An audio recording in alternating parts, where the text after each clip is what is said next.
I'm going to take you through a Romanian deadlift. For our purposes, this exercise is self-limiting. That's a very important point. We will only move through the range of motion that is non-painful. That is to say, as some people get deeper into this range of motion, they may feel some sort of strain discomfort, either in the lower back, or for people who get symptoms that travel down the leg, they may start to recreate those symptoms. We will only train the non-painful range of motion. That's why we call this self-limiting. You dictate the range. If you can get all the way through it, awesome, okay? If not, no problem. You will earn more range of motion the more you train this exercise. So, I'm going to use about a 50-pound kettlebell. Alternatively, you could use 2 dumbbells, you could use 1 dumbbell, we could use a barbell, a large weight, you could take a backpack loaded with a bunch of books and weight and what have you and hold the handle of a backpack.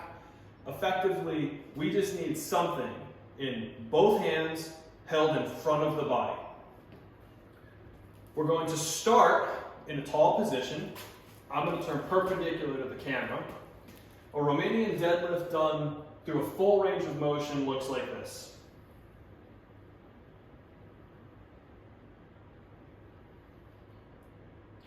When I call it self-limiting, I might only be able to make it, say, 50% of the way without any sort of symptoms. In which case, my Romanian deadlift will look like this. I'll stop here, and I'll come back to a tall position. The next rep, again, I'll stop at 50%. Then I'll come back up.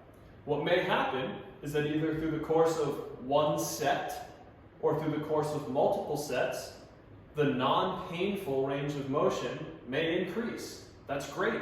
Take advantage. If that means by my 3rd set, I can get more like 70% or 80% of the range of motion, I'm going to train the entire non-painful range of motion. So set 3 might look like this. All the way to a tall position. Now, one more important point. We're going to pay very close attention to our tempo, which is to say, how quickly are we moving the weight through the range of motion? We're going to focus on a solid 3-second eccentric, which means moving the weight down for 3 seconds. We're going to pause at the bottom for 2 seconds, and then we're going to ascend back to tall in 1 second. It'll look like this.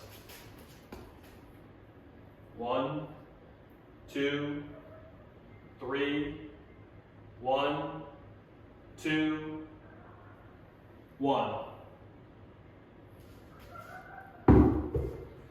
We want to exaggerate that eccentric lowering phase because the research says that type of activation, utilization, if you will, of muscle quite literally makes the muscle tougher and more resilient.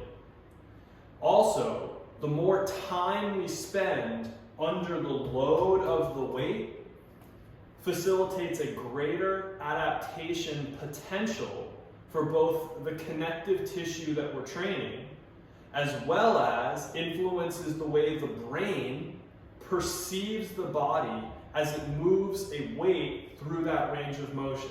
This has potentially huge favorable impact on how we experience pain.